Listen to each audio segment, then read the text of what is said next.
My father never raised his voice. He didn't need to. His judgment lived in the soft click of his tongue against his teeth, in the way his eyes drifted to the clock when I walked into a room. My name is Maya, and I grew up in a third-floor apartment over a fabric shop on Tariq Road, where every Saturday glitter sequins clung to the breeze like confetti and the shopkeepers shouted prices that somehow always ended in 99. Our living room had a fantastic view of other people's balconies' laundry, swaying like flags of surrender, and the city's hum never slept. If you asked people who knew us back then to describe my family, they would have said what everyone says when they don't want to get involved: decent people. My father, Rashid Ahmed, was a branch manager at a private bank where the air smelled like cool money and reprinted toner. He wore crisp shirts that refused to wrinkle and had a habit of smoothing his hair every time someone entered his office, like he was resetting the scene. My mother, Samina, ran a quiet negotiation with the world through tea trays and polite smiles. She handled everything that wasn't numbers, old auntie's blood sugar, my brother's school forms, the plant on the windowsill that kept dying and returning like it had an on-again, off-again relationship with life. My older brother, Adil, was the blueprint. Firstborn, effortless marks, steady cricket shot, internship at a tech firm whose name sounded like a vitamin. He understands structure, my father would say, as if a deal were a building plan and I was a rumor. Then there was me 2 years younger, forever reading scripts from the internet, ducking into school plays like they were secret meetings. At dinner, I ate my rotis quickly so I could practice lines in the bathroom mirror while the hot water turned the room into a foggy set. I never played a girl like me on stage. I was a pirate, a widow, a poet with a limp. When the applause happened, I felt like I had answered a question I wasn't brave enough to ask out loud. But our home was a ledger. For my father, there were credits and debits, deposits and withdrawals. Everything could be balanced if you tried hard enough. Dreams went on the expense sheet. Be practical, Maya, he would say. Practical people don't starve. I'm not starving, I would mumble. Not yet, he would reply, and the sound of it felt like the shy knock of fate. The first time I told him I wanted to apply for a campus TV fellowship 3 months training with a local channel, unpaid but with the promise of a reel, he didn't look at me. He looked at the ceiling fan turning above us and said, "Is it respectable?" And then, before I could answer, "Where does it lead?" I opened my mouth. What I wanted to say was, "It leads somewhere I can breathe." What came out was, "I can build a portfolio." He sighed. "Do portfolios pay rent?" "Baba," my mother tried, her soft B like a cushion. "She can try. She is young. She is not a goat we send to graze." He snapped, softer than a whisper, sharper than a slap. "And stop calling me Baba when we are discussing money. I am not a pocket." He said it without cruelty. It was worse that way. Cruelty you can fight. Calm reason will drown you politely. Adil didn't say much. He never had to. He just kept doing things right, arriving home at the proper time, using his gym bag like a passport, leaving it on the chair near the door as if to say, "Look, I belong to places you trust." We were siblings in the way two adjacent buildings are siblings, occupying the same city, casting different shadows. Sometimes, late at night, I would lie awake and record voice notes to myself on my cheap phone, practicing narration. The night is a city that refuses to turn off. Somewhere a child is doing homework. Somewhere a woman is making a promise to a kettle. I'd listen back and cringe at my breathy S, at the way my arse rolled unevenly, like marbles on a cracked floor. But the idea of my voice traveling, even if only into my own ear, thrilled me. A secret broadcast. A whisper no one could confiscate. One evening, our building's power went out. The kind of outage that felt less like a mistake and more like a lesson. The entire neighborhood sighed in synchrony. The darkness stitched us together. From the next balcony, Auntie Newsread called out, "Samina, come sit. It's cooler outside."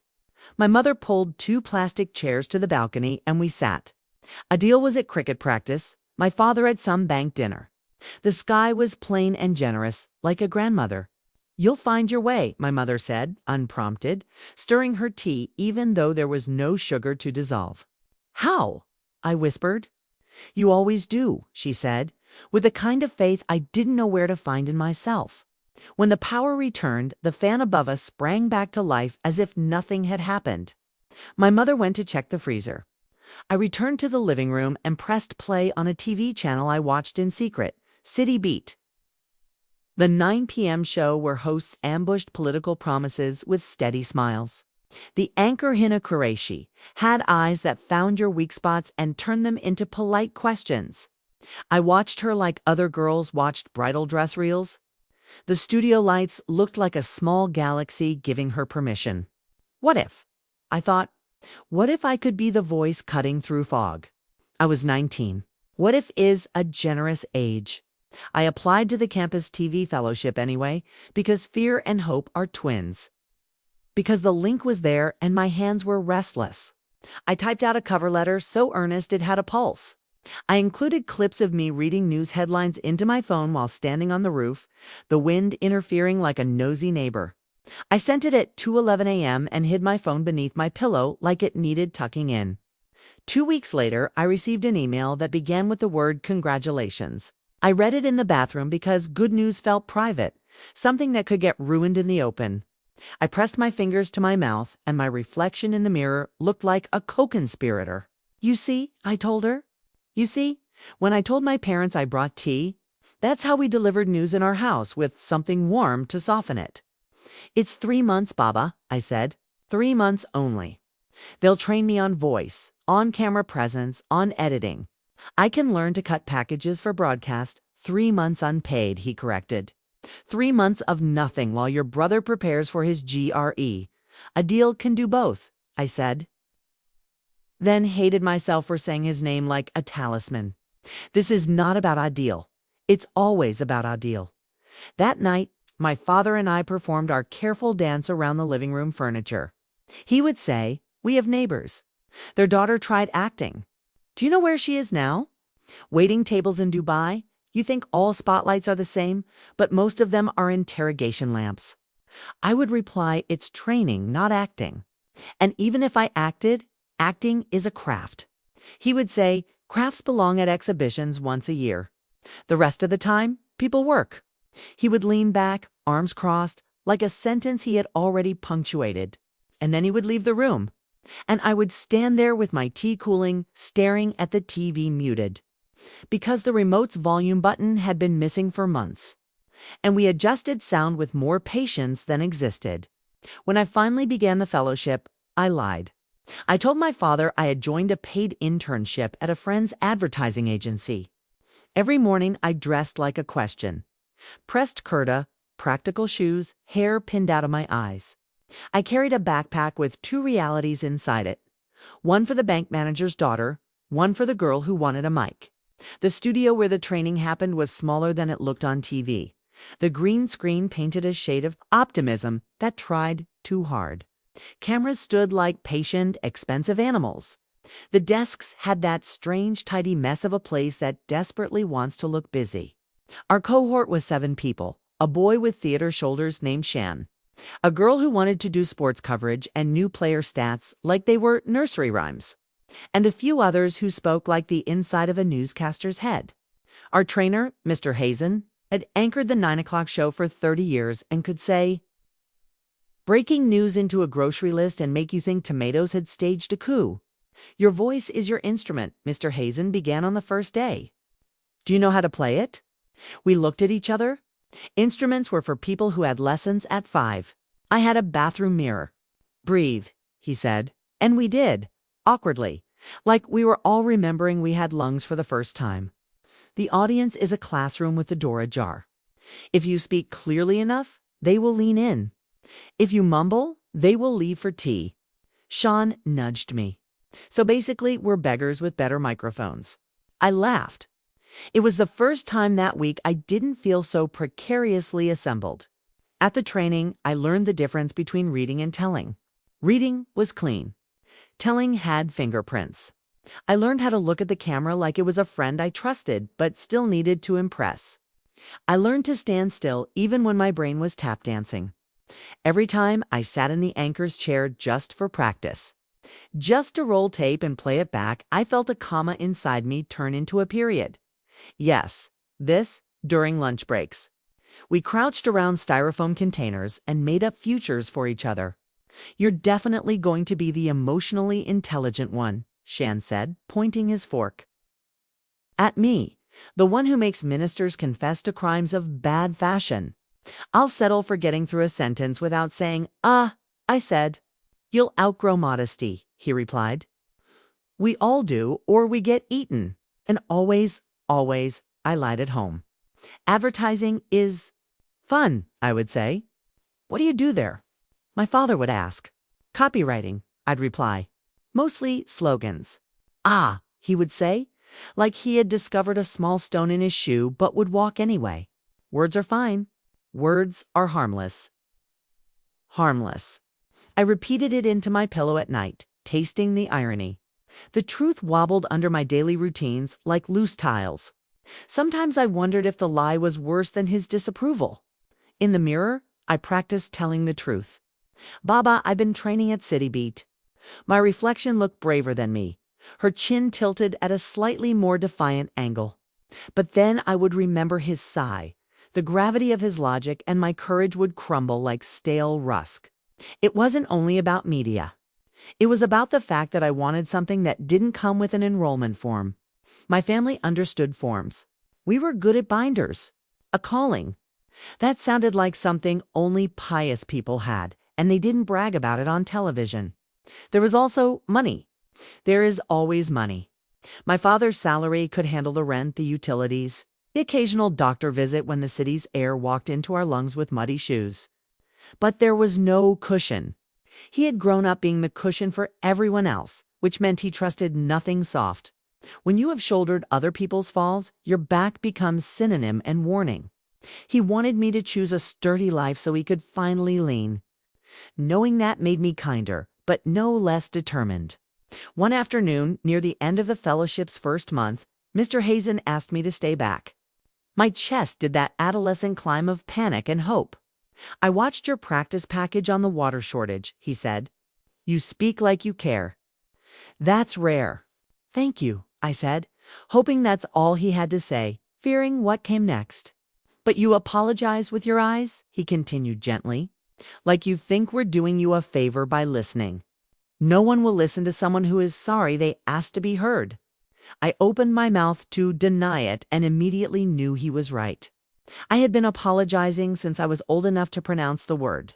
Sorry for asking questions. Sorry for telling jokes at the wrong time. Sorry for wanting something that made the men at weddings nod politely and then talk over me. How do I stop? I asked. He smiled. Pretend you are someone who has already succeeded. Borrow her posture. Borrow her eyes. On the bus home, I sat straight. I pretended I was future Maya, who smiled at cameras without flinching. Who said good evening like she meant royalties. Whose father had softened and discovered that pride was a thing you could learn late. I held that version of myself in my chest like a candle. But the present had other plans. Sundays at our apartment were theater in their own right. My father's friends would drop by after playing cards at the club. Mr. Siddiqui with his business-like eyebrows. Uncle Naveed with his laugh that arrived too early. And sometimes Shabir, no one called him uncle because he was unmarried and wore his bachelorhood like a perpetual hall pass. They would sit on our sofas and talk about the government like it was a misbehaving child. My mother would bring out samosas that made shallow oil stains on tissue paper, and I would hope no one asked me anything. Advertising A. Mr. Siddiqui said once, pursing his mouth like the word had lemon seeds. Tell us a slogan. I froze. Go on, Maya, my father said, his tone friendly, his eyes not. Color your world with honesty. I blurted, and Uncle Naveed guffawed as if I'd told a dirty joke. Honesty doesn't sell, Shabir said, reaching for another samosa. Trust does. But nobody trusts honesty on a billboard. My father watched their faces as one watches a game, hoping to bet on the winning team. Maya is getting experience, he said. She'll settle into something sensible. Maybe PR sensible? My mother echoed. Because marriage had taught her to hand me a blanket and a pocket knife and not to tell me which to use.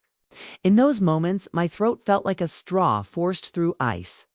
I nodded at the men and thought, I am building something you cannot see.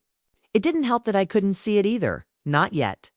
There is nothing more difficult than explaining a bridge while you're still collecting ropes. In the second month of the fellowship, City Beat brought in guest speakers. One afternoon, the guest was Hina Qureshi herself. She wore a navy kurta and the kind of watch that says, I know how to be on time. She walked like the floor owed her its steadiness. When she spoke, the room did that thing rooms do when they fall in love. It held its breath. Everyone thinks the camera is a mirror, she said. It isn't. It's a witness. Don't court it. Don't flirt with it. Testify. It should have sounded theatrical. It sounded like instruction. When the Q&A began, I killed and resurrected my shy hand. How do you deal with the people who love you but don't believe in you? I asked, and even before the last word left my lips, I wanted to grab it back like a child reaching for a toy they pushed too far under the sofa. Hina looked straight at me. You stop trying to convert them, she said. They are not your audience. Your work is your argument. Let it argue for you. As she walked past me toward the door, she paused. You asked a brave question, she said. Now ask the brave answer of yourself. I went home that evening feeling like someone had loaned me a spine. At dinner, my father asked me to pass the ACCR and if Adil had emailed his GRE tutor. I nodded, yes, the ACCR. Yes, Adil had emailed. The kitchen light flickered, one of those tiny rebellions apartments engage in when they are tired of your dramas. My mother pressed her lips together like she was sealing a letter. No one asked me about my day. Every night after my parents slept, I practiced reading headlines from a stack of printouts. Water crisis worsens, no apology in the eyes. Teachers demand fair pay, borrow posture. Municipal elections delayed, testify. I would stop only when the dawn call to prayer folded itself quietly through the window. I didn't pray then. I just listened, learning, maybe for the first time, how to stay still for something bigger. The lie was becoming complicated. My father wanted to know why the advertising agency never gave me work to bring home. They don't do that, I'd say. He wanted to know why. Once, he had passed by Zamzama and thought he'd seen me near the TV station gate. I was meeting a friend, I'd say. He wanted to know why my eyes were red if all I did was write slogans. Air conditioning ID, say. I felt like a juggler who had started with 3 balls and somehow acquired 8 knives. I knew eventually something would fall. It fell on a Thursday. Mr. Hazen pulled me aside after our practice newscast and said, how would you like to read the weekend bulletin? Our regular junior is out sick. We need someone steady. You've been steady? My mouth formed the word before my brain caught up. Yes. He nodded. Saturday, 7 p.m. It's not a major slot, but it's live. And this is the part where people usually get scared, so let me tell you, you'll mess up. Don't try not to. Try to recover. By the time I got home, my heart had migrated to the back of my tongue. I could taste it, metallic and possible. In my room, I stared at my wardrobe, 3 salwar kamises fit for cousins' fairs, 2 for funerals, and not a single one for national television. I laughed at the absurdity of it until I cried long enough to scare myself quiet again. Maya. My mother called from the kitchen. What will you eat? Something light, I answered, thinking, I am about to be a voice in someone's living room. I imagined a stranger cutting vegetables while my sentences threaded through the air like radio. I imagined my father's friends sprawled on their sofas, letting the light spill over them. I imagined and then corrected myself. Imagining was Act 1. Doing was Act 2. At dinner that night, my father announced there would be a family dinner on Saturday at Uncle Naveed's house. He's invited close friends, he said. It's been a while since everyone gathered. My fork paused. Saturday, 7 p.m. I can't go, I said before I could stop myself. My father's eyebrows lifted. You can't go. I have a deadline. On a Saturday, he said. It wasn't a question. It was a courtroom record. Yes, I replied, my voice wobbling in a way that made me want to slap it straight. We will go, he stated, his eyes flat. It's family. It's work. I said. It's important. He put his glass down with the controlled precision of a man returning a borrowed weapon. Important, he repeated. You use that word for things that are not. The table breathed. My mother tried her pacifying tone. Maybe she can come after. It's not the kind of thing you can come after, I said. What kind is it? My father asked, and there in his voice was something like hunger.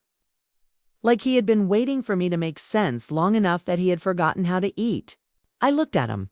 I thought of the hard, warm, set lights, the teleprompter, the tiny red dot told to me, "You are live." I thought of Mr. Hazen saying, "Recover." I thought of Hina's borrowed posture. I thought of the moment coming toward me like a train, whether I acknowledged it or not. It's a broadcast, I said, quietly. A broadcast, he repeated, then laughed in a way that agreed with no one. You think you're on TV now? I will be, I replied, surprising even myself with the tense of it. He pushed back his chair. Enough, he said. Enough of this drama. We'll speak after dinner. We didn't. There are words a room refuses to let you fit into it. After we ate, my parents retreated to their bedroom.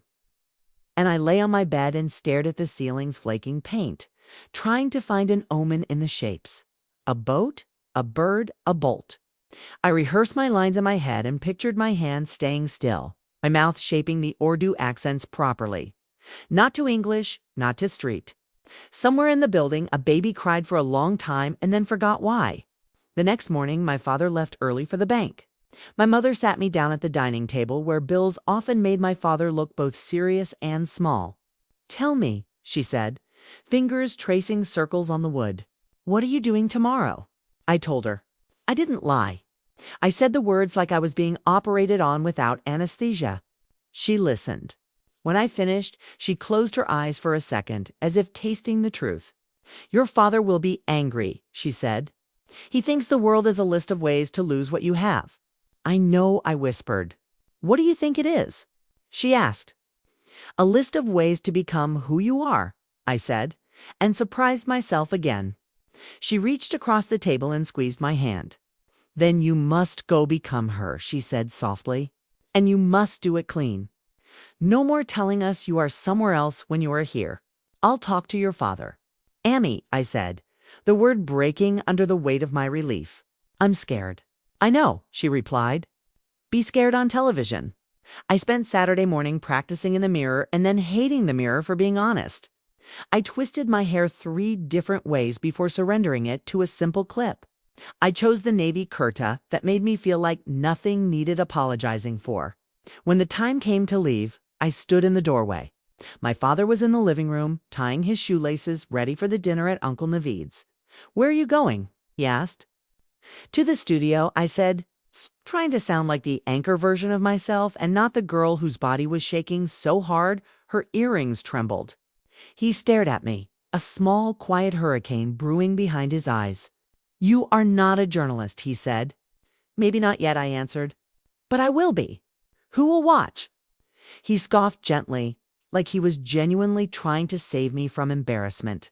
For people who will not remember your name, you are taking an unpaid gamble for what? For vanity. It isn't vanity, I said. It's work. No, he replied, and his voice was almost tender. Work is what feeds a family.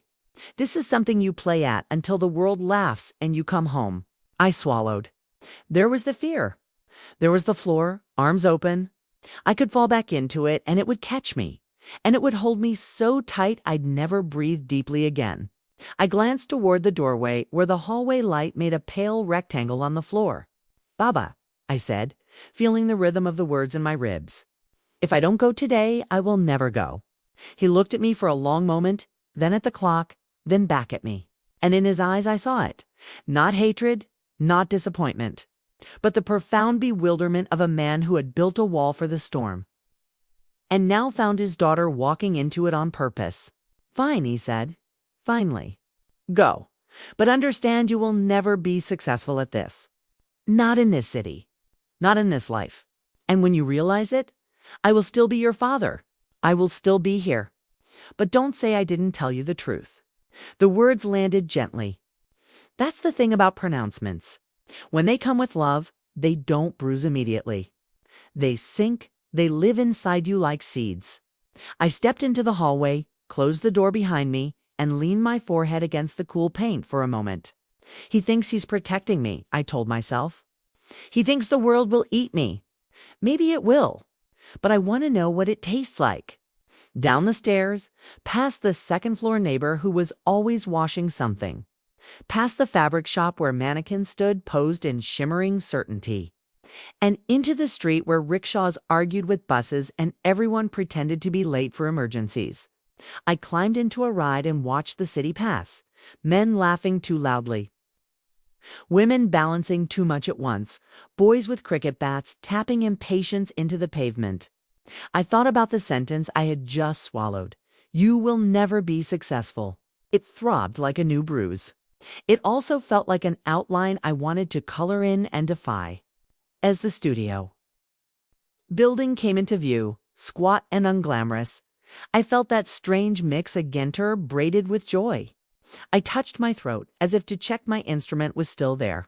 It was mine, and I was going to play it not like a beggar, not like a thief, but like someone who had finally found the right song. When I entered the newsroom, the air was air-conditioned and urgent. Producers hovered. Teleprompters scrolled meaningless sentences until the right ones were fed into their hungry mouths.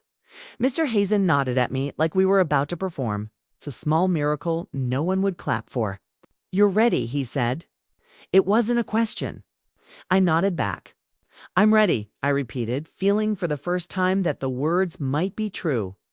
Back at home, I imagined my father straightening his collar in front of our mirror, preparing to go to dinner with men who believed in forms and rankings and things they could count. And I imagined the thing none of us could count yet, a red light blinking on. A city holding its breath, my voice stepping out into the world and refusing to apologize for existing. I took my place behind the desk. The makeup artist dusted my nerves into something presentable. The camera stared at me, less mirror than witness. I remembered Hina testify. I remembered Mr. Hazen recover. I remembered my mother become her. And I remembered my father, his voice kind and cruel and honest in the way only fear can be. You will never be successful. 30 seconds, someone called out. I breathed in. I breathed out. I borrowed the eyes of the version of me who had already made it. And I readied myself to meet the part of my life that begins when you stop asking walls for permission. This is how the night began, the one that would thread itself through our living room, through my father's circle of friends, through the city's small attention, until there was no going back. I always imagined my first time on live television would be accompanied by fanfaric Campney corks in the background. Flowers wilting in admiration, maybe even my brother reluctantly clapping. Instead, it began with silence. The kind of silence that's almost heavy, like the air is holding its breath for you to prove yourself or choke. The countdown blinked red on the teleprompter. 321, good evening. I'm Maya Ahmed, and this is City Beat's Weekend Bulletin. My voice carried. It didn't tremble. It didn't apologize. It left my throat with a steadiness that shocked me so much I almost stumbled on the next line. But I recovered the way Mr. Hazen had said. Headlines rolled. Water shortages in Orangi Town. A new transport tax, a protest downtown. Nothing dramatic, nothing viral. Just the rhythm of news. Steady, impartial, unglamorous. Halfway through the segment, as the red dot on the camera blinked like a patient heartbeat, I thought, this is it. I am here. Whether they believe in me or not, I am here. The bulletin ended in 13 minutes. When the "We're clear" signal came, I exhaled so deeply the makeup artist looked alarmed. My hands shook only then, after the lights dimmed. Mr. Hazen clapped my shoulder. See, you didn't die. I laughed nervously. Not yet. While I sat in the City Beat cafeteria, nursing a paper cup of tea that tasted like cardboard dipped in nostalgia. My family was pulling up to Uncle Naveed's bungalow. I wasn't there, but later, I pieced it together from the way my mother described it in hesitant fragments and the way my father recounted it in bitter silence. The dinner was supposed to be a casual affair. Polished floors, chandeliers dangling like gossip. Men in pressed shalwar chemises, women comparing bangles that glowed with borrowed electricity. My father always shone in such settings. He was careful with his laughter, never too early, never too late, and people liked that about him. His friends had known me since I was a child, running barefoot through corridors, balancing samosa plates, saying Assalamu alaikum. Uncle with the politeness my mother drilled into me. To them, I was Rashid Ahmed's daughter, a polite shadow trailing behind her brother's promising silhouette. So when someone asked casually, "Where's Maya tonight?" my father didn't hesitate. "She's busy," he said, lifting his glass of water with the grace of someone unconcerned. "Work." That's when it happened. Uncle Sadiq's wife pointed to the television mounted in the corner of the dining room. "Work," she said. "Is that her?" The screen showed City Beat's weekend bulletin on loop. And there I was, sitting straighter than I'd ever sat at any dinner table, delivering news with the calm of someone who belonged there. For a moment, the room paused. Spoons midair, conversations clipped. Then came the laughter. Rashid Uncle Naveed barked. "You didn't tell us your daughter is a TV star?" "A star." Sadiqui scoffed. "Weekend bulletin. My friend, it's a warm-up act." Still, their wives smiled politely, murmuring things like, "Mashallah. She looks so confident and her voice is clear." My father, as my mother later whispered, tightened his jaw. He sipped water as though it could erase me from that screen. When I returned that night, buoyed by adrenaline, my father was already home. He sat in his armchair, shoes still on, staring at the muted television. The replay of the bulletin flickered across the screen. My own face stared back at me. "You lied," he said, without turning his head. I froze near the doorway. You told me advertising slogans, copywriting, Baba. You stood there tonight," he cut me off in front of all my friends. "My colleagues. They saw you like that. Sitting there as if you were someone important." His voice cracked on the last word, and I realized it wasn't anger alone. It was humiliation. "They laughed, Maya," he said. "They laughed at me. At us. They said my daughter plays dress-up on television while their children are engineers, bankers, doctors. Do you know what it feels like for a man when his friends laugh in his face?" The words sank like stones into my chest. "I wasn't playing dress-up," I whispered. "You were," he snapped, finally turning to me, eyes blazing. "You were performing like you always do. But this time, you performed my shame." The room went silent. My mother stood at the kitchen doorway, lips pressed tight, torn between loyalty and love. Adil sat on the sofa, scrolling on his phone, pretending he hadn't heard, but I saw his ears flush red. I wanted to scream. This is work. This is real. This is me. But my father's disappointment was heavier than any truth I could lift. Instead, I whispered, "I just wanted you to be proud." He laughed bitterly. "Proud? Proud of what?" "Proud that my daughter sits under studio lights while the world laughs. Proud that she will never be successful, no matter how loud she speaks into a camera." The words cut sharper than any slap. He stood up, shook his head, and walked into his room.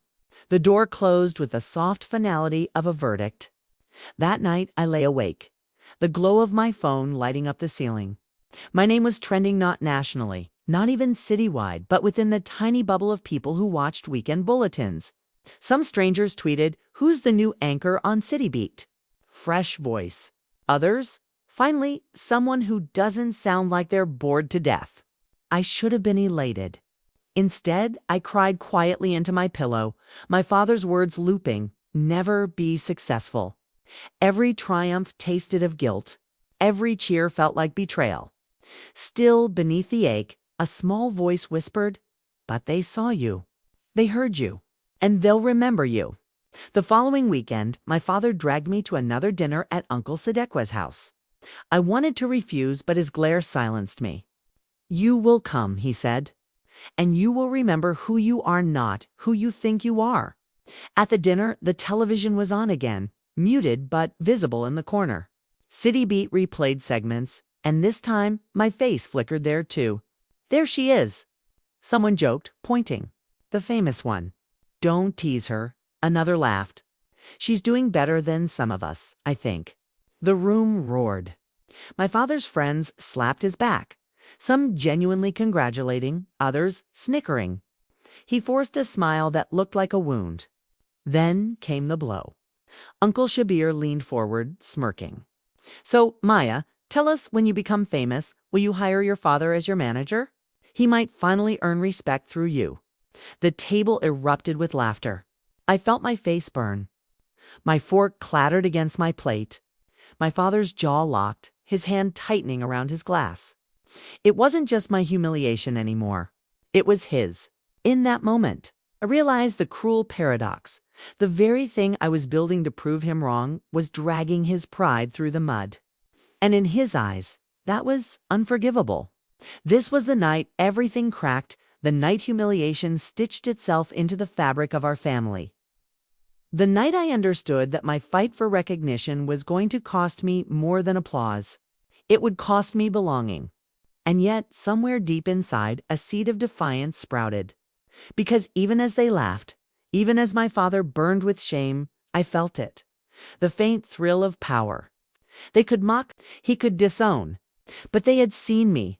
And once you are seen, you cannot go back to being invisible. I used to think the world turned on big doors elections. Weddings, funerals, weddings again. But it's the tiny hinges that decide everything. A text at the right time. A breath you didn't take. A name you overheard. My hinge arrived as a scrap of paper folded into a triangle and pushed under the metal shutter of the fabric shop below our apartment. I found it at dawn on my way out, when Tariq Road briefly forgets it's a marketplace and pretends to be a street. The note was thin, the cheap paper kind that tears if you look at it too hard. On the outside, someone had written my name in a careful, school-child hand. Maya. Inside, we need to talk. Before they make you the story. No name, only a number.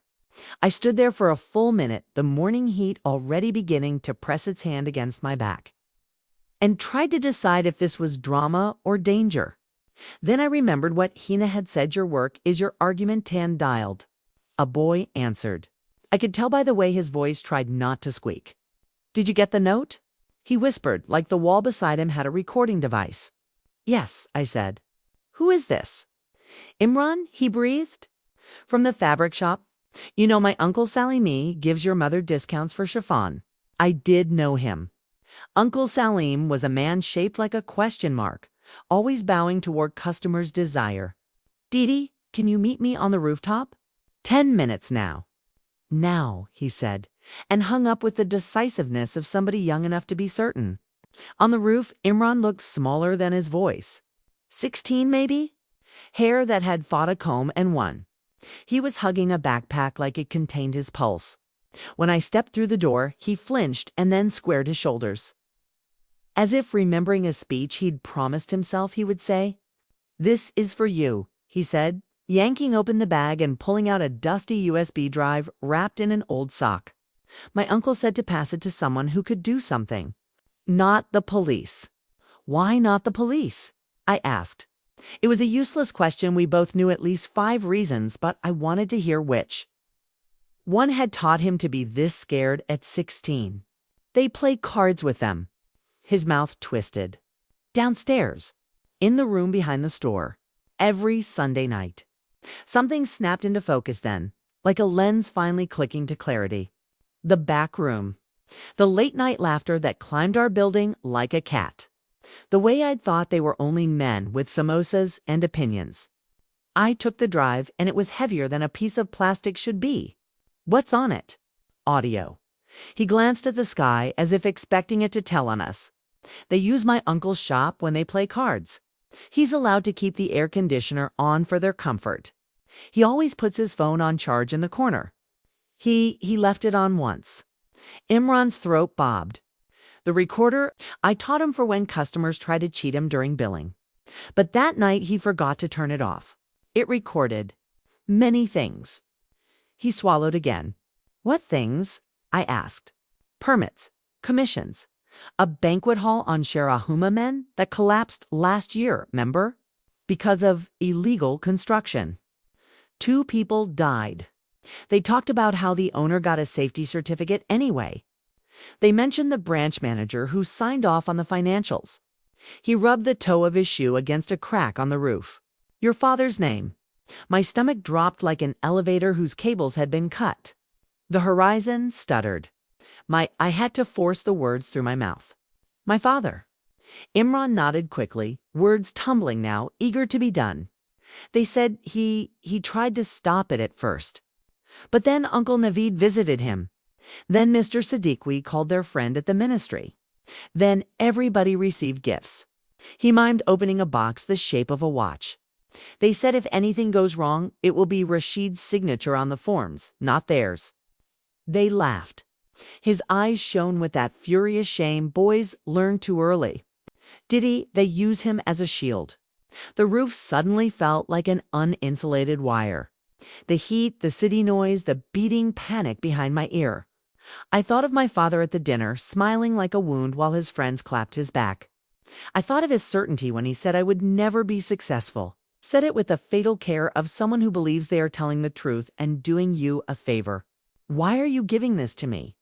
I asked, and the question had a whine in it I hated. Why not go to a lawyer? A journalist, another journalist, I mean. Someone with power. Imran blinked. You're on TV, he said, like that answered everything. And you paid my uncle full price once when he had miscounted. He told me to trust you. I felt my eyes sting. Of all the grand reasons to be trusted, I had been chosen for a small honesty that had pleased a tired man. Thank you, I said, tucking the drive into my bag. You did the right thing, Imran. He nodded, relief and fear fighting for space on his face. They'll meet again on Sunday, he murmured as I turned to go. They always do when the club is closed for maintenance. If you want proof, proof. The word filled my mouth with metal. I walked back down the stairs feeling like each step was a decision that couldn't be undone. At City Beat, the newsroom smelled like coffee and self-importance. I handed the USB to Mr. Hazen privately. In his tiny office that had 1 plant and 3 secrets, I watched his eyes harden as the audio played from his laptop speakers. The recordings were grainy, a cheap phone's idea of invisibility. Men's voices dropped and rose, fat with fried food and the confidence of people who had never been told no. I recognized Naveed's laugh first, the one that arrived 2 seconds before his jokes. Then Siddiqui's measured snort. Then another voice, someone I didn't know, speaking the bored Urdu of petty kings. And within the sludge of it, the words, Rashid ka sign a jayega. Wo bakara sida andmi hai. Ziada bolta nahin.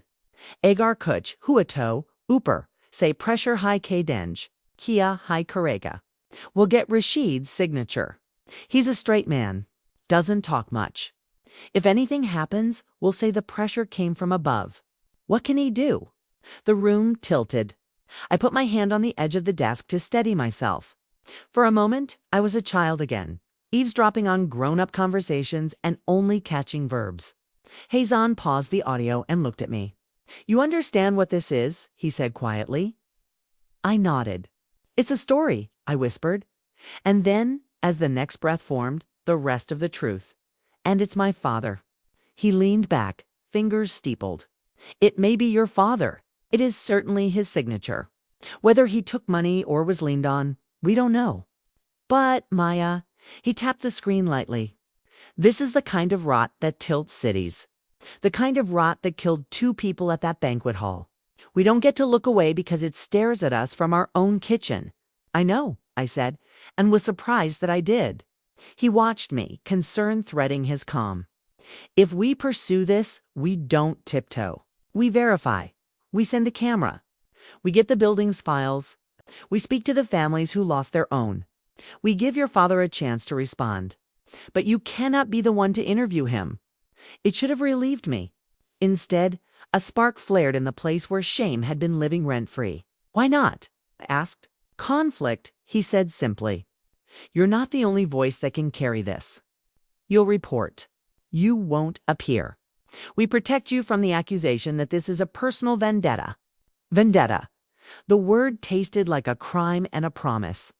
I nodded, and the nod felt like a vow. Okay, we began quietly. Shan and I visited the municipal records office, pretending to research a feature on historic buildings while we waited for the clerk to grow bored enough to look the other way. We made copies of the permit files for the hall on Shar-e-Human. The safety certificate was stamped in a blue ink that bled at the edges as if ashamed. The stamp's date was 3 months after the engineer's report had recommended temporary closure pending reinforcement. I held the two papers side by side and felt a small, fierce satisfaction, the kind you get when a liar stumbles. Look here, Shan muttered, jabbing a finger at the bottom of the financial compliance page.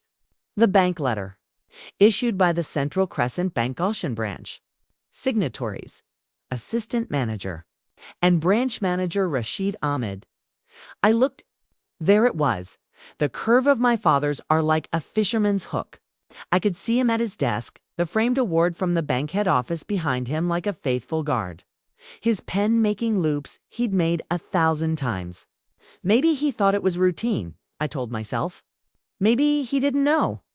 And then another thought. Maybe he did. Shan watched my face. He was kinder than his jokes. We don't decide today, he said. We gather. We build. We let the facts do the shouting. We interviewed the families of the two who died at that banquet hall. Rowana, a caterer who had been carrying trays when the second-floor balcony buckled, and Noman, a 19-year-old waiter with a grin like a dare, crushed under plaster that had been approved as safe. Their relatives brought out plastic chairs and tea and grief like it was Tupperware, something you kept in the fridge and took out to share when company came. Rowana's sister showed us a laminated photo and said she was supposed to come home early that night. She wanted to watch the drama serial. Noman's mother stared at the wall above our heads and told us how the manager had given her 5,000 rupees in cash for your loss and a sermon about God's will. God's will did not stamp that paper, she said flatly. And I thought, there it is again, the hinge. The sentence that changes the angle of a room. Back in the newsroom, Hina listened to the audio, read the permits, and then folded her hands. We run this, she said. We run it hard and we run it clean. She turned to me. You stay off camera. You supervise the edit. If anyone asks why you're not on, we say you're too close to it. She paused. Are you okay? I was not okay. But I was upright. Yes, I replied. I want to do it right. We rehearsed the script for the segment like it was a ritual. No adjectives we couldn't defend. No accusations we couldn't map with a finger on a public document. The timeline was our prayer bead. Engineer's report in March. Safety certificate in June. Bank letter in July. Collapse in August. In August, Noman died. In August, Rowana died. In August, my city inhaled dust from someone else's profit. I went home late that night and found my father in the living room, backlit by the television's aquarium glow. He glanced up, then back at the screen. Another late night at your advertisement factory? He was being petty. He had earned it, perhaps. My mother looked up from her sewing and gave me a careful shake of her head. Not now. But now was the only time I had left if the broadcast was to go out Sunday. It was Friday. The clock pushed. Baba, I said softly, I need to talk to you about something important. Without looking away from the TV, he replied. Is it the definition of success again? It's about your signature, I said, and the room chilled like someone had opened a freezer. Slowly, he turned. The lift of his eyebrow was a reflex built over years, calm first, then concern if absolutely required. My signature, he repeated, on the Central Crescent letter that confirmed financial compliance for the Human banquet hall. I forced myself to hold his gaze. Do you remember it? His face didn't move. He could have been stone. I signed many letters. This one was 3 weeks after an engineer recommended closure, I said, and 2 weeks before the balcony collapsed. He inhaled through his nose the way he used to when Adil and I were fighting, and he wanted to see which one of us would stop first. You have been going through bank files. No, I answered. Public records. He blinked once, Twice. The silence stretched. They told me it was routine. He said finally, each word carefully placed as if he were laying tiles. A formality. The owner is a client. Politically connected. The letter confirmed only that the account was in good standing. It is not my job, he stopped, jaw tightening, his tongue a muscle lifting weight. Not my job to verify construction safety. Did they pressure you? I asked. Something in his face flinched. They asked me to be cooperative. He said, bitterness curdled into the syllables. They named men I respect. Men you have eaten biryani with since you were 6. Naveed, I said. And others, he replied, looking away. They said it would be unwise to make trouble. I have audio, I whispered before I could stop myself. He looked at me then like I had struck him. Of what? Them, I said. Talking about using your signature. Using you. For a second, he wasn't my father, or a branch manager, or a man bruised by laughter at dinner. He was just a person who had served a machine that didn't even care enough to pretend gratitude. He swallowed, and I watched the swallow travel, a small ship navigating a tight channel. And what will you do with this audio? He asked, voice quiet. We're running a piece, I said. Sunday night? He closed his eyes, pain creasing the corners. And you came to warn me, he said. How kind. I came to ask if you want to comment, I said. On record. Off record, anything. Or to tell me if there is something I should know. My throat thickened. Because you told me I would never be successful. And maybe you will be right. But I am going to be honest. I need you to be too.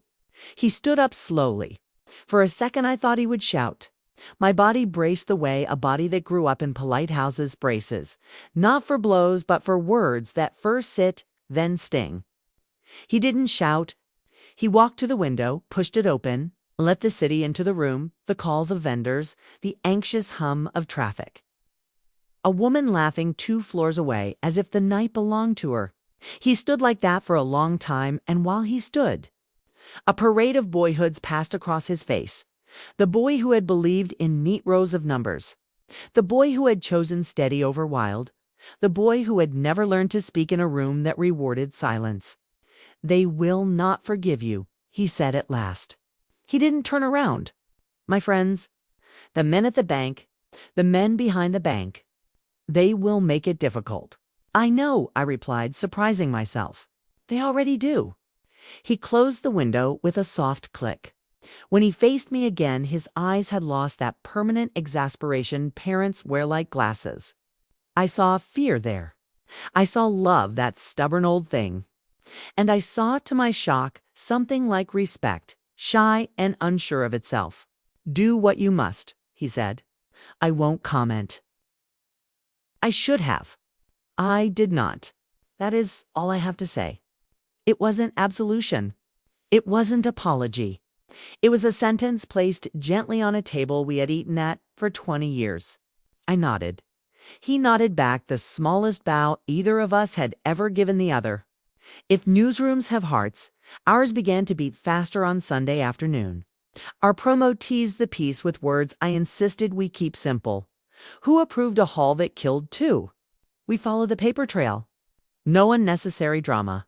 No heroics. Just the grammar of accountability. At 7:58 p.m., while Hina adjusted her mic, my phone buzzed with a message from an unknown number.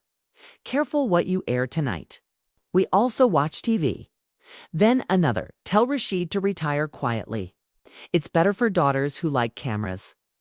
I felt heat rise under my skin. I handed the phone to Mr. Hazen without a word. He read the texts, jaw tightening. We go, he said, voice flat. No edits. At 8:06 p.m., the segment played. Hina's voice was the surgical kind of calm that makes lies bleed. The timeline marched across the screen. The audio snippets turned laughter into evidence. We bleeped names we couldn't yet legally say and spoke the ones stamped on forms. My father's name was blurred on the screen. Our lawyer insisted. But branch manager was there. Central Crescent was there. The banquet hall's owner, Farrokh Latif, was there, and as the piece ended, the Chiron announced, Latif responds live at 9 p.m. I watched from the control room. Headset on, Hina, a figure of composure through the glass. My palms were damp. Behind me, producers muttered into microphones that soft, collective chant of a successful storm. Sean squeezed my shoulder. "We made a thing," he whispered. We did. And the thing went out into the city, into living rooms where people were cutting mangoes, into shops where the TV sat like a shrine, into the back rooms where men dealt cards with fingers that left grease on the deck. It went, too, into a bungalow where my father and his friends were gathered again, because power always pretends routine will outlast consequence. The television was on. The air conditioner hummed. The men who laughed at me watched the segment that did not say their names but spoke their practices into the furniture. At 8:39 p.m., my phone vibrated again. This time it was a deal. His text said, "What did you do?" Another followed. Baba left the room. Then Naveed is angry. Siddiqui looks scared. A final one. "I think you started a fire." At 8:58 p.m. As we prepared for the live response with Farrick Latif, the owner, who'd benefited from our city's convenient blindness, the studio intercom crackled with the producer's voice. "There's been a development. The anti-corruption unit just sent a statement. They're opening an inquiry. They're going to call in the bank managers who approved the financial compliance letters." The room pivoted, air molecules very suddenly closer together. Hina turned to me. I stared back. The hinge had swung. The door was moving. My father would be called. He would sit in a gray room with a fan that didn't work and explain a signature that had always felt harmless to him. Because harm had been someone else's department. And then, because the universe likes its drama live, the control room phone rang. The producer picked up, nodded, then slapped the button that sent his voice into all our headsets. "We have a caller asking to go live at 9:10. After Latif, he says he's Rashid Ahmed." For a second, the room made a shape I had never seen before, perfect O of surprise. My breath stuttered. "Put him through," Hina said immediately. "We'll verify on background." My heart scrambled. Baba, the man who orchestrated silences, was choosing a microphone. The same man who said I would never be successful because the city eats girls with voices. The same man who had been used by his friends as a shield. The door wasn't just opening. It was blowing off its hinges. At 9:02 p.m., Hina faced Farrick Latif across the table. Latif wore a smug suit and a defensive smile. He tried the usual tricks. "This is a witch hunt. Your sources are unreliable. I contribute to charity." Hina filleted each sentence gently. When he said everyone does things this way, she raised an eyebrow that could have regulated an entire market. "There are ways," she replied, "and then there are laws." The audience's live comments on our stream poured like rain. Some cheered. Some demanded names. A few said they'd always known. At 9:11 p.m., Hina announced, "We are joined by Rashid Ahmed, branch manager, Central Crescent Bank Gulshan branch."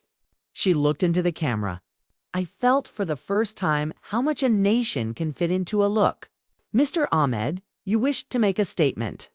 In my headset, the sound of my father's breath, steady, deliberate, filled my skull. Then his voice, recognizable to me even when it woke me for school or told me how to wash a car. "Good evening," he said.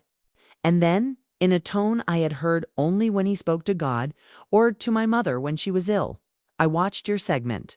I saw my signature on your screen. I will answer any questions from the authorities. I will not be anyone's shield." He stopped. The silence that followed felt different than the ones we'd grown under in our living room.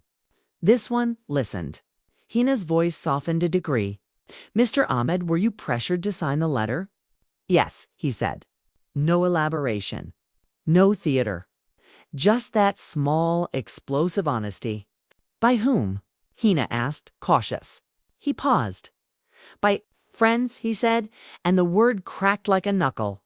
"By people who sat in my house and ate food my wife cooked." A breath I should have refused. I did not. That is my failure. But if this is the moment to correct the root, then he stopped again, searching. Found it. Then today, before this call, I submitted my resignation. The control room erupted in whispers. I pressed my knuckles to my mouth. Resignation. That man who had taught me that stability was a sacrament had stepped away from the altar because he finally saw that it was rotten wood. And one more thing, he added, voice loosening, determination tightening inside it. To my daughter, who is probably listening, I did not believe you would succeed because I was afraid of your hunger. Tonight, I am more afraid of my own hunger to be liked by men who would ruin a city for a gift box. I will answer for my part. They should answer for theirs. I closed my eyes. I saw our tiny balcony, my mother's mint plant that refused to die. The way my father's hands always smelled faintly of ink. I had come into the newsroom that morning carrying a USB drive in fear. I was standing in a control room now, holding both and something else. A kind of forgiveness, not given, but allowed. Hina thanked him, voice professional, but kind. She turned back to the camera. We will follow this story. Names will be named. Systems will be discussed. This is not about one signature. This is about the way our signatures become someone else's coffin. The segment ended. The red light on the camera went dark. The newsroom exhaled like a choir. My phone lit up. Messages from unknown numbers, from coworkers, from girls who thought they had to apologize to be heard. And one more from Amy. Come home. Your father is sitting very quietly. He wants tea. I left the station under a sky that had finally decided to be night. On the street, a man sold paper cones of peanuts with salt that stung the lips. I bought one and ate a handful, the crunch pulling me back into my body. On the ride home, I watched the city flicker past. Somewhere, men were smashing their phones against a wall. Somewhere, a mother was telling her daughter, "See? You can say it out loud." Somewhere, a pot of tea hissed into a quiet. When I walked into our living room, my father was at the table, hands wrapped around a cup he hadn't sipped. He looked up and we studied each other like two countries that had finally set down their weapons. I resigned, he said, as if I might have missed that small detail. I heard, I replied, and sat down across from him. My mother hovered between us, eyes shining, pretending to fuss with the sugar bowl so that she could pretend not to be crying. He cleared his throat. They will come for me, he said simply. I know, I answered. They already sent me messages. He frowned. What did they say? That I should ask you to retire quietly, I said, and a smile, reluctant and aching, tugged at the edge of my mouth. Seems you beat them to it. We didn't laugh. We didn't cry. We sat, three people bound by a city and its shortcuts, and let the new fact live in the room. He was not my enemy. He had been a wall I pushed against because he had built it to protect me from whether he thought I couldn't survive. The twist was simple and enormous. The storm was inside the house, and he had just opened a window. Upstairs, beyond the thin ceiling, the neighborhood satellites kept turning their shiny faces toward the sky, hungry for signal. Downstairs in the fabric shop, Imran would be closing accounts, a boy who'd handed me the hinge. In a bungalow across town, men would be discovering that the room where they played cards had developed a draft. And I, who had been told I would never be successful, felt something shift. Success was no longer applause in a room that didn't include me. It was the moment your voice makes a machine pause. It was a father choosing truth over comfort. It was a USB drive wrapped in a sock. It was the door swinging open, not because I kicked it down, but because all the quiets I'd swallowed had finally learned how to speak. What followed would not be clean. It would not be quick.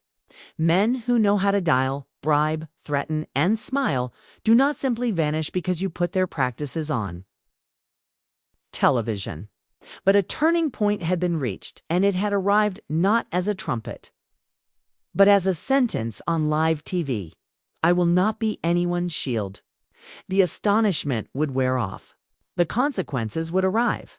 The city would adjust itself around our small defiance. And the next time the camera's red light blinked, I would already know the shape of the war and the cost of the truth. But that night, that moment, that hinge, it belonged to us. You don't realize how loud a silence is until it comes after a storm. The morning after my father's live call-in, The city woke up to headlines that stretched across every newspaper.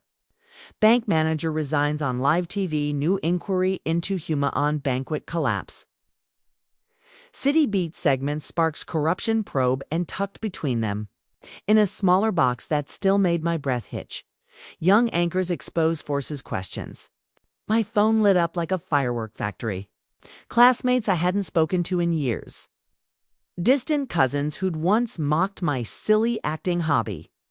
Even my old school principal, everyone suddenly remembered my number.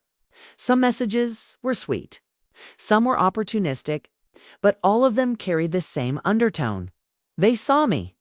They couldn't unsee me now. But in our home, the silence was deafening. My father sat in the living room with a newspaper folded neatly on his lap. His tea went cold without a sip. Adil stood nearby, pacing, restless, like he'd been handed an exam in a language he didn't know. "Baba," Adil began, cautious, "you shouldn't have said those things on television. You could have. You could have handled it quietly." My father lifted his eyes slowly. "Quietly," he echoed. "That's how this city rots." Quietly, Adil flinched. Unused to seeing our father this sharp, this stripped of his usual bank manager calm. "Do you know what they're saying at the club already?" Adil continued. "Uncle Naveed called me. He said you betrayed them." Betrayed. My father let out a short, humorless laugh. "I signed their papers. I covered their lies. I ate their food while they planned their games.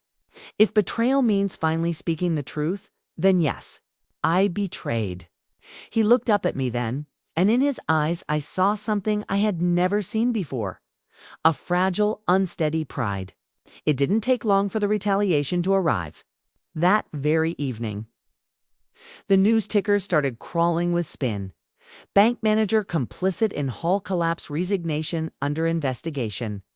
City Beat report biased. Sources question timing. Anonymous sources whispered to rival channels that my father had been the mastermind, not the pawn. His resignation, they said, was an admission of guilt. And me, I was painted as the ambitious daughter exploiting her father's shame for career gain. The whispers became headlines. The headlines became gossip.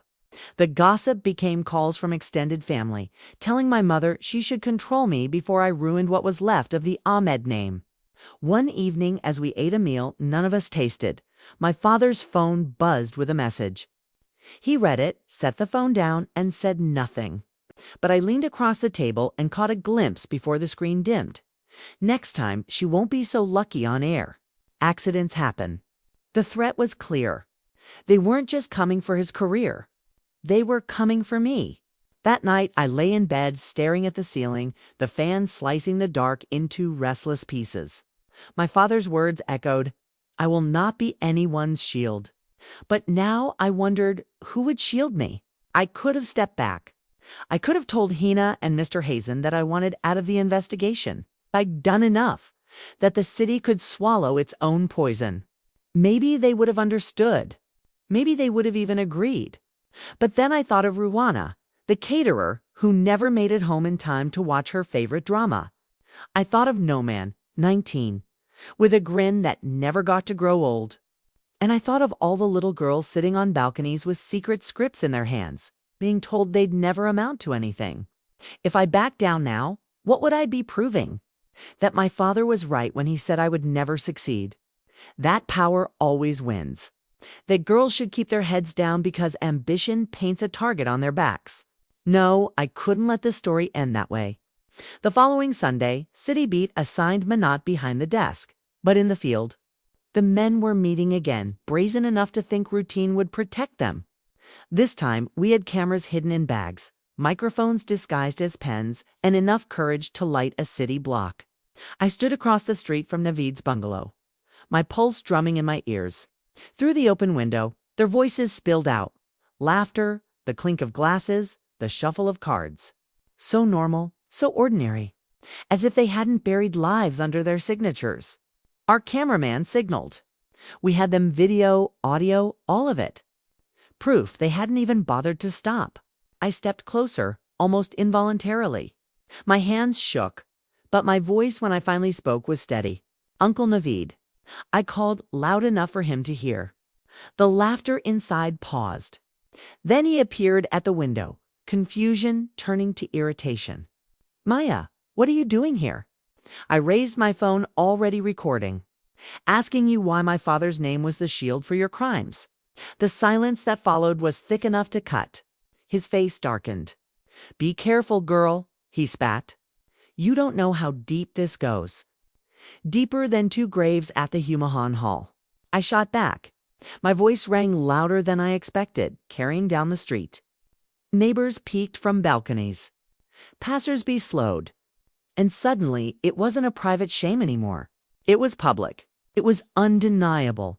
Behind me, our cameraman caught everything. Naveed's scowl. Siddiqui appearing at the doorway, pale. The room behind them full of men who'd believed they were untouchable.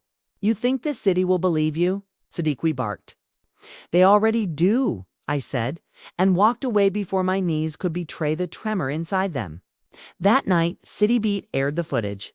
Not just the documents. Not just the audio. But the video of me standing in the street, facing them, their sneers and threats recorded for everyone to see. It was raw. It was risky. But it was real. And the city responded. Social media exploded. Hashtags trended. Protesters gathered outside the very hall that had collapsed, chanting names that could no longer hide behind polite silence. By morning, the anti-corruption unit had no choice but to raid Naveed's house. Siddiqui was summoned. Shabir, the eternal bachelor with the smug jokes, was named in the inquiry too. And my father. He was called in to testify not as a suspect, but as a witness. 2 weeks later, we sat together as a family, the television playing in the background. But this time, the laughter wasn't at us. It was at them. Clips of Naveed stammering before reporters, Siddiqui trying to hide his face with a file, Shabir denying he even knew the others. The same men who had once laughed at me around dinner tables were now the city's punchline. My father leaned forward, elbows on his knees, and whispered almost to himself, they called me weak. They used me. And now? He trailed off, shaking his head. Then he turned to me. His eyes were tired, but softer. You were right, he said. Your voice. It was the shield we needed. For the first time, I didn't flinch under his gaze. I didn't search for approval like a starving child. I simply nodded, and it always will be. The final blow came during a televised parliamentary hearing when the inquiry's findings were read aloud. Licenses revoked. Property seized. Several officials arrested. And in a twist no one had expected. The report explicitly noted branch manager Rashid Ahmed resisted initial pressure. His eventual compliance was under duress. His cooperation with investigators is acknowledged as instrumental. The camera cut to my father in the audience. For once, he wasn't smoothing his hair or clicking his tongue or glancing at the clock. He was simply there, steady, unhidden, no longer a pawn. And then the anchor's voice announced, and we credit the relentless reporting of City Beat, led by young anchor Maya Ahmed, for bringing this case to public light. My father's friends, those who once mocked, who once laughed, were now nothing more than disgraced names scrolling across the ticker. And I was the name people were saying with respect. I had been humiliated. I had been dismissed. I had been told I would never be successful. But in that moment, watching my father's back straighten as the city finally saw him for the honest man he once wanted to be, I knew. Success wasn't about applause. It was about truth. And the truth had finally, gloriously. People think justice changes a city overnight, like a bright billboard switched on at dusk. But a city is more like a stubborn old radio. You turn the dial and turn it again until the static clears just enough to catch a song. After the hearings, after the raids, after the men with careful haircuts pretended they didn't know other men with careful haircuts. Our home did not become a temple. It became what it had always been, a small apartment over a fabric shop. With a kitchen that smelled of cardamom and a living room that learned to hold its breath and then exhale again, I started measuring time in the ordinary. In the way my mother's laugh returned, first in cautious syllables and then like it had a right to be loud. In my father's quiet that felt different. Not a wall, but a bench, a place to sit. In the way Adil stopped asking if any of this would look good on a resume and started asking if I was sleeping enough. I would catch him watching my segments with the intensity he usually reserved for cricket highlights. His thumb poised over the rewind button like a prayer. One evening, maybe a week after the inquiry made it clear. Power could sweat. I came home to find my father fussing with the television settings. He had discovered the closed captions. "Your diction is clean," he announced, as if he had personally installed my mouth. Then, as if remembering humility, he added, "Mr. Hazen must be a good teacher." "Mr. Hazen is a patient teacher," I corrected gently. He nodded, then paused and cleared his throat. "And my daughter is not a bad student." The word daughter landed differently that day. Not a claim, not an anchor, but a bridge. He had enemies now more than he ever wanted. The bank issued its formal notices. The club revoked his membership pending review, which is how men who never apologize say for now and maybe forever. Uncle Navaid stopped calling. So did Mr. Siddiqui. Shabir sent a message once, the kind that pretends concern. "Hope your family is well. Pray for forgiveness for all of us." I watched my father read it and then place his phone face down, like he was gentle even with the trash he was taking out. What we lost in invitations, we gained in visitors who arrived by stair, not by gate. The tea tray returned to service our family's signal flag and my mother started saying strange new sentences like, "If you're staying for dinner, set the table to people who used to make her nervous." The first time she said it to an inspector from the anti-corruption unit's old classmate. Of Adil's, who had grown into a vocabulary and a conscience, he laughed and obeyed. The house shifted then. A room learns its new purpose the moment someone uses it differently.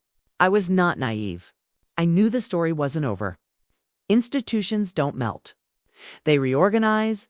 There were days when the threats returned, uglier than before, reminders that men had long memories and longer pockets. I kept a screenshot folder labeled noise. I kept another labeled proof. I buried the first under the second. When fear came manned, it came in small hours, wearing everyone's voice. I told it. "You are not the protagonist," and returned to my scripts. Hina kept me busy.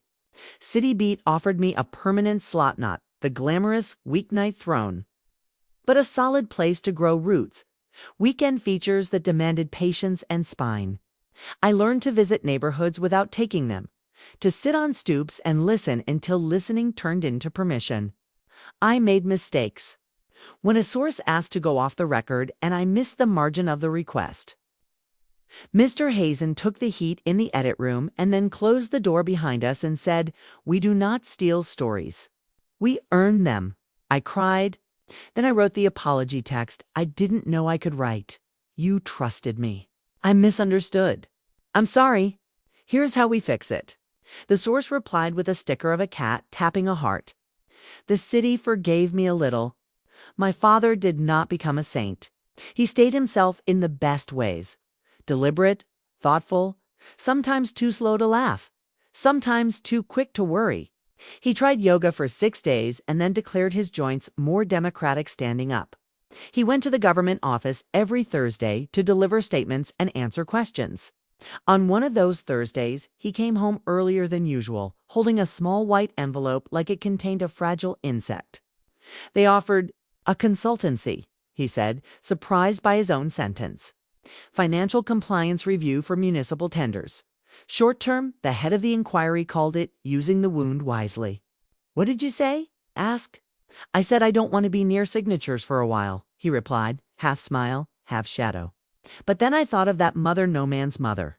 I thought maybe it would be better if someone like me, someone who knows how day-to-day harms, masquerade as routine, sits in the room and insists the stamp means something. "And?" I asked. "And I said yes," he replied. "Still surprised?" "Part-time. Enough to pay for electricity without asking the ceiling fan to pray for us." He started spending his mornings with engineers and auditors, men who liked facts more than favors. He learned new words for old caution. Whistleblower protocol, vendor vetting, conflict registry. In the afternoons, he walked my mother to the market and came home scolding the price of tomatoes, with the indignation of a man who finally had time to notice food. The neighbors started stopping him on the stairs, asking if a bank fee made sense or how to contest a shady charge on a school bill. He kept a notebook. One evening, he raised his head from it. His brow nodded and said, "This city invoices the poor for our laziness." Then, as if embarrassed by his own poetry, returned to his lists.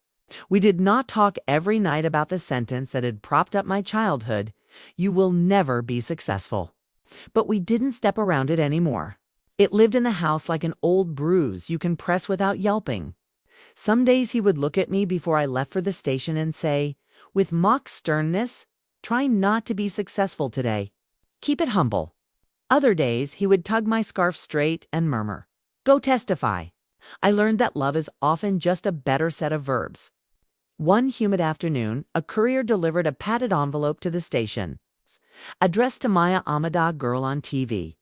Inside, a slim brass nameplate, the kind they put on office doors. Engraved on it, Maya Ahmed, journalist. No sender listed, no note. I ran my fingers over the letters until they warmed under my skin. Later that week, when I showed it to my father, he turned it over as if professions have underbellies.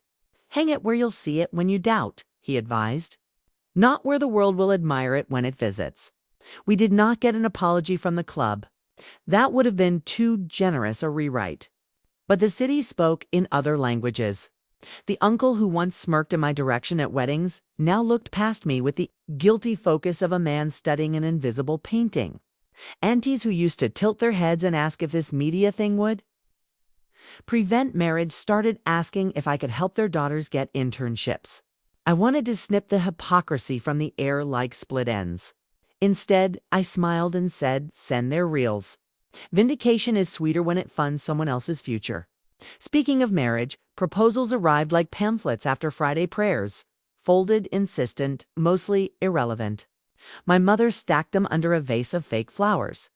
"We will get to it when we get to it," she said, and I wanted to hug the whole of her. Not because I wanted to do it the old way, choosing someone from a pile of promises, because she had stopped treating my life like a queue with a turnstile. One night, months later, CityBeat asked me to guest anchor the primetime bulletin. Hina had a fever. The show must go on. I sent my mother a message, 9 p.m. "I will be the voice in your living room." She replied with a sticker of a pot with steam hearts. I texted my father, "No need to watch if you're tired." He replied, "I was born tired. I will watch." In the studio, the red light blinked like a familiar dare. My hands knew what to do. I breathed. I borrowed no one's eyes this time. I used my own. I read the news, clean and clear, and felt something ease that had been tight since childhood's accord between proving and being. When the bulletin ended, the producer gave me a thumbs up, and Hina, who had watched from home with a shawl around her shoulders, sent a message, "No apology in the eyes. That's the trick forever." I took a rickshaw home that night because fame in our city is a rumor, not a car. The driver recognized me and offered a discount. I insisted on paying full fare. He insisted on turning up the radio. A song I liked came on, the kind that makes the city feel like it's forgiving you for having dreams bigger than your street. He caught my eye in the mirror and said, "Baji, when you speak, my wife stops stirring the doll." I laughed. That was the best rating report I could imagine. When I walked into our living room, my father stood up from his chair so quickly the newspaper leaped to the floor. He didn't clap, he is not a clapper, but he did that little nod that used to make me feel dismissed. Now it felt like a salute. "You kept time," he said, the highest phrase of praise in his world. Then, after a beat, I recorded it for the aunties who pretend they don't watch TV at 9. We drank tea. We let the quiet be generous rather than punishing. Adil stretched on the carpet and asked me if the prompter ever lags. I told him the truth. Sometimes the prompter goes on strike and you must remember your own sentences. He grinned. So, like life? That night the city did not hum so anxiously outside. Or maybe I was humming louder inside. The awards came as awards do, awkwardly and all at once. A local journalism society named our series the Year's Civic Courage Investigation. The plaque was heavy and shy. I wore a navy kurta to the ceremony, a small superstition by no end. Watched. Ina thanked the crew with the elegance of someone who knows credit is a currency that never deflates when shared. When they called my name, I walked to the podium. Not because I had anything unusual to say, but because I wanted to say it into a microphone, to remind my younger self that microphones don't only belong to men with louder shoes. I grew up in a house that respected forms. I told the room. I learned to respect questions. Every permit has a person behind it. Every signature can lift or crush. We're not special for noticing, only responsible for telling. Thank you for listening. The applause was kind. I caught my father in the third row, wearing the suit he used to save for bank conferences. His hands refusing to clap properly, but his eyes doing the work for them. On the way out, a junior reporter stopped me and took a selfie. My father says this is a phase, she whispered. I say phases can last a lifetime. I wanted to cry, so I asked her for her piece ideas instead. We stood in the lobby and built a story list that made her smile like the first day of school.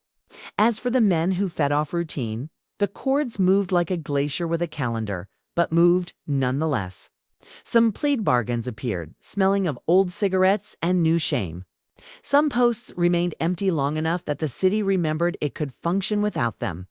The banquet hall's owners were fined into irrelevance. More importantly, new regulations sprouted where memories had failed. An independent safety panel, a public portal for compliance letters, a ridiculous but real poster on a municipal wall that read, "No stamp without evidence." I stood in front of that poster once, took a picture, and sent it to Imran, the boy who had given me the hinge. He replied with a thumbs up and a photo of his first-year college ID card. I showed it to my father at dinner. He studied it like a banknote, then smiled at the signature at the bottom. He writes his name like a person who knows it will be checked, he said. That, in my family, is a blessing. There was one more door to close. Or maybe to open slightly and then lean against. A Sunday morning blue as detergent, my father asked me for a favor. I must fetch some files from the branch, he said. Would you come? The guard?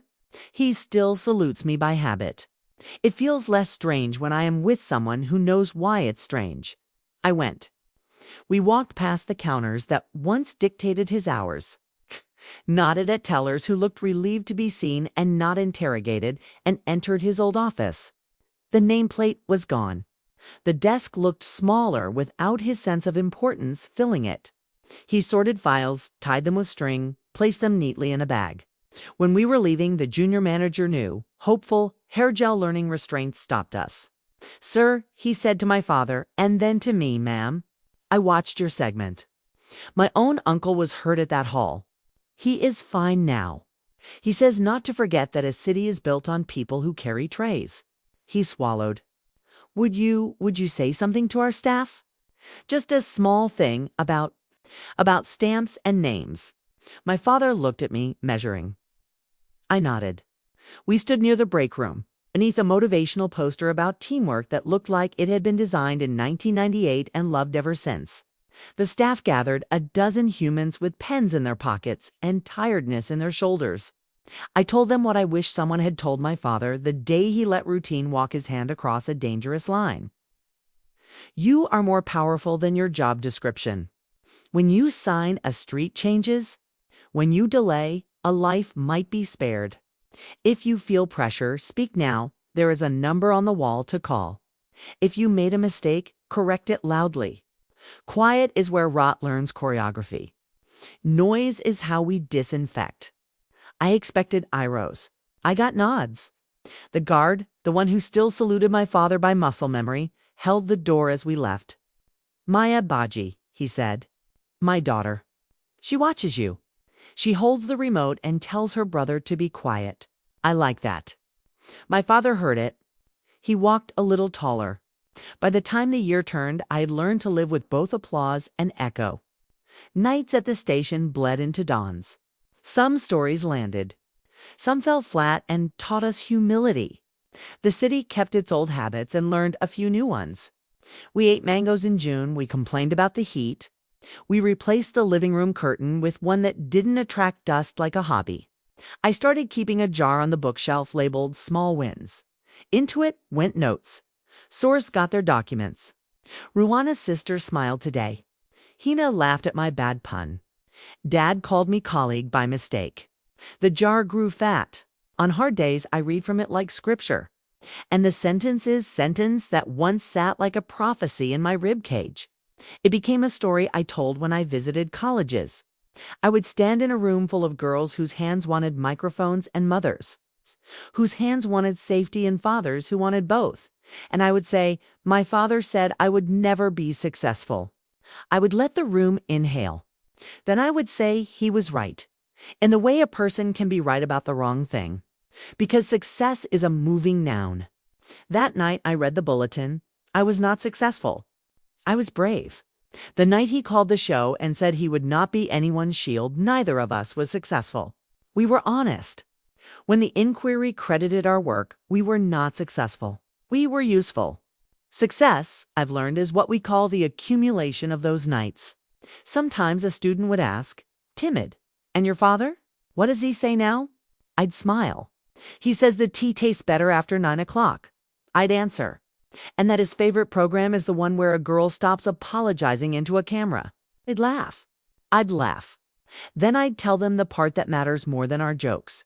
That the city will always have rooms where men lay out cards and count on your silence. That your voice is not a punishment. That the microphone is not a miracle.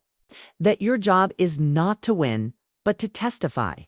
On a spring evening that smelled like new beginning and old dust. We hosted a small dinner at home, the kind my father used to attend in houses with gates. Our kind had stairs. We invited Mr. Hazenheim, the anti-corruption officer who set tables, Rwana's sister, Noman's mother, and Imran with his careful college haircut. The power went for an hour because the city refuses to let you forget who is in charge. We ate by candlelight and pretended we had planned romance.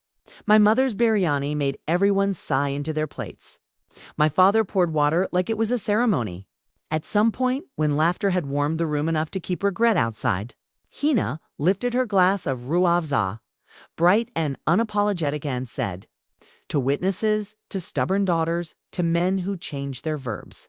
We drank. We didn't cry. We let the toast be a bridge, too. After everyone left and the house returned to itself, my father stood at the balcony and watched the city flicker.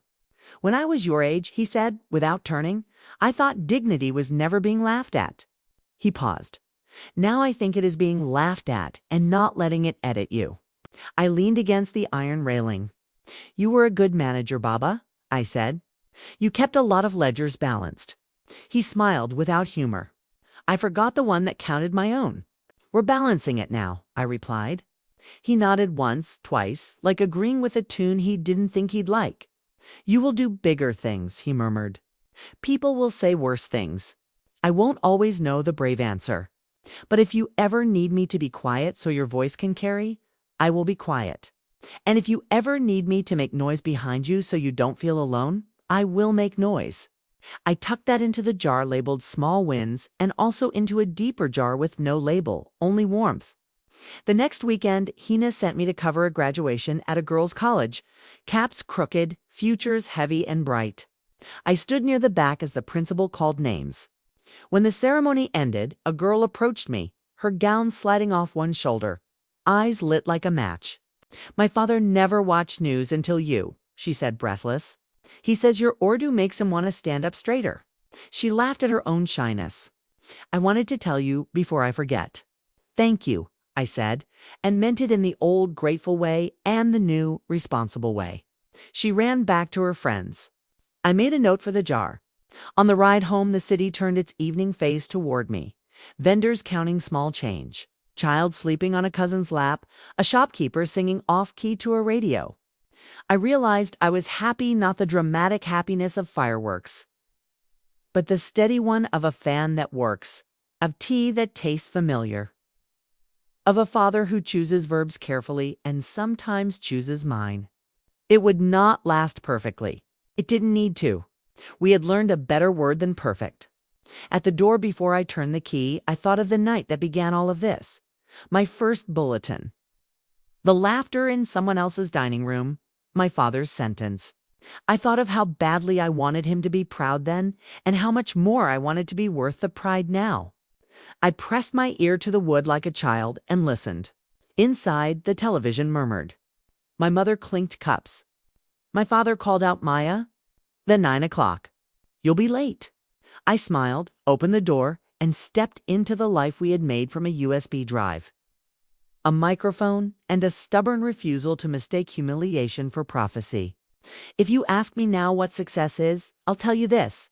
It's not an award, nor a trending clip, nor a seat at someone's table. It's the day you stop auditioning for love and start rehearsing the truth. It's a voice that learns the difference between noise and witness. It's a father who, when his friends see you on TV, holds his head steady and says, "That's my daughter."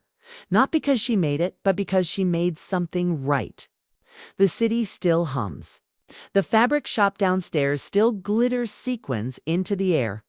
Laundry still waves surrender on balconies. Somewhere, a man is telling a girl to be practical. Somewhere, a girl is practicing anyway. If she's listening, pick up the mic. Borrow the eyes if you have to. Then hand them back and use your own. Speak, recover, testify.